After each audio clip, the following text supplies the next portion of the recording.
Now it's time for this amazing book that I've been speaking about from the beginning of the show.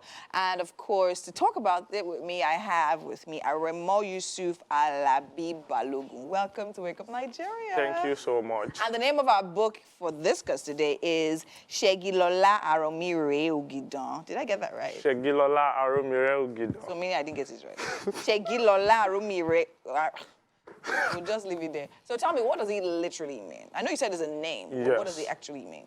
Well, it's like I said, it's a name. It takes the name of the actual character in the book, or should I say the main character in the book. And the book itself explores the idea of women in the society and dismantling shame generally upon women. I mean, when it comes to the idea of abuse, it's not just limited to one culture or one race now.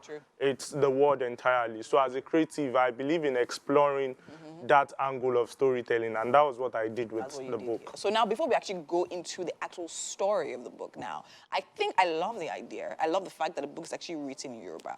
The only sad thing is that I can't read it. Now, why I love it is because of, I think you actually have you're taking a very conscious effort, or making a very conscious effort to trap our culture, our heritage. And I think that's very important because, I mean, with this events of like westernization, social media, all of that, we have a lot of these things being lost, right? But now we can like actually see a book that is really like totally written in Yoruba from top to bottom. So now it's something to write a book in English. It's tedious and taxing. But now to write it entirely in Yoruba I think is a gift, right? So now tell me, did you first write this in English and then translate it? Or did you write it directly? It was written directly in Yoruba language. It was written direct. How long did it take you to get this book? Well, I worked on it, the first manuscript, I worked on it in 2021.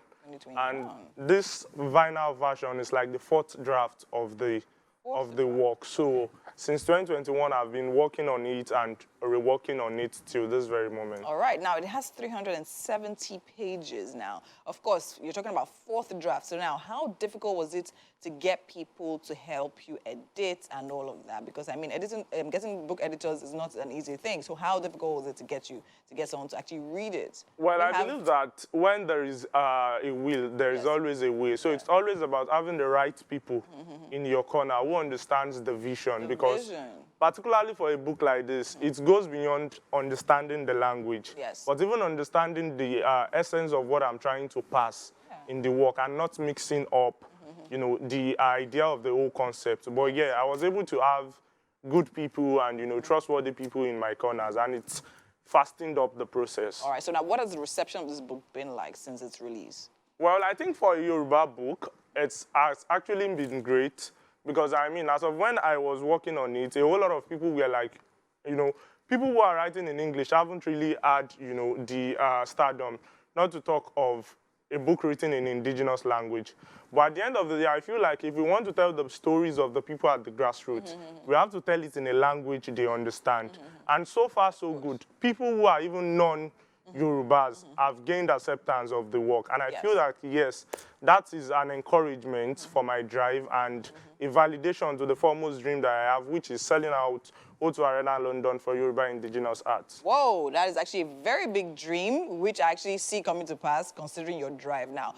Talking about putting this book together, because I remember then while I was in school, right, I actually I studied literature. I studied law, but I actually literature was one of my major courses. And they actually usually sent us home to literally get folk tales and prose and things like that from our family, from our grandparents and all of that. So was that your case as well? Did you have to seek advice and help from the elderly, or are you that grounded in the Yoruba language? Well, I think that right from time, I had that privilege of having people around me who speak Yoruba language, who are into Yoruba culture, watching core Yoruba movies, the Ogun days and they all growing up. So they all influenced my, my growth and, you know, my understanding of the creative space.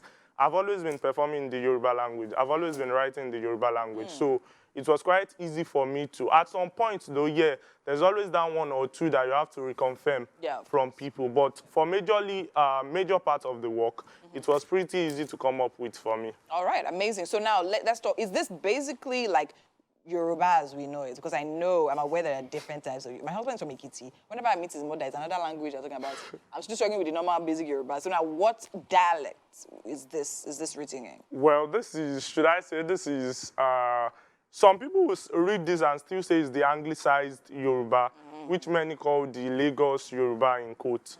But yeah, this is like the anglicized Yoruba that I believe anyone can read. Yeah, so easy to read and all of Yes. that. Okay, now, so we're talking about the main story here, about the, I don't know, I'm something is telling me to attempt something, but I'm like, do I really want to do that? You know, I think I should leave it, Abby. Well, you can try. I can try. You want to embarrass me?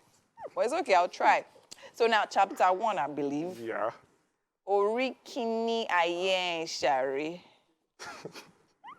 Juwon is not like that. Pekini pekin on ojela ni wakiri. Please translate. What does that mean? Orikini ayen sari. Yeah. Pekin peki onwa ojela nwa kiri.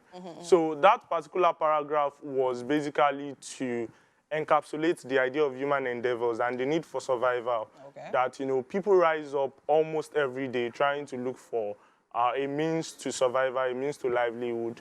And then it's at some point, it had a form of admonition that may we not end up being, you know, prey to predators in the means of searching for what we actually want to eat and live on. Oh, nice, nice, nice. Okay, the truth is, I've actually been struggling to learn Yoruba. I actually have a genuine interest of learning. I think things like this will actually help me learn. So now, do we have the translation of this book? Have you actually ever thought of having it translated so that people that are non-Yoruba speakers can actually enjoy? Well, I think that if anyone decides that, yeah, they want to translate it into another language, I would be most glad to allow them. Because I feel that at the end of the day, I have a duty personally to gatekeep not just the language now, but the culture.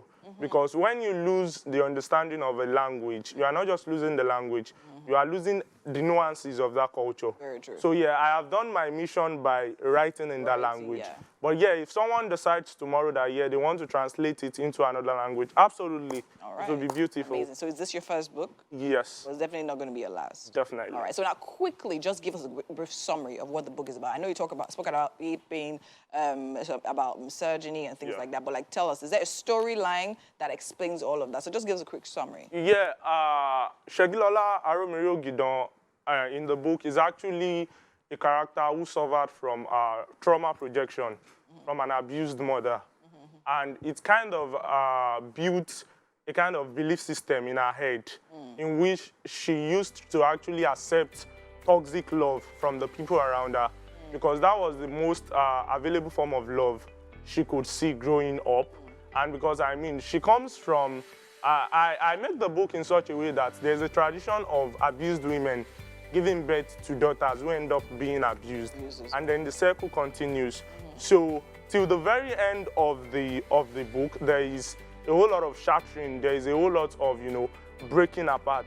But then at the end of the day, you still see, as much as you see men committing abuse, you still see certain women being propagates of the abuse in a way. Yes. So SAO encapsulates the entire idea of abuse and how we cover up for abuse in our society, especially when it is someone who is a known face or, you know, someone who will feel, yeah, it's a respected figure in the society. Right, this is actually very interesting. I'm very sure there's a story to why you decided to go for the misogyny issue. Sadly, we can't take that right now because we're short on time. But thank you so much for actually being here. I honestly would like to read this book. Translate for us now, please. Even if it's audio version.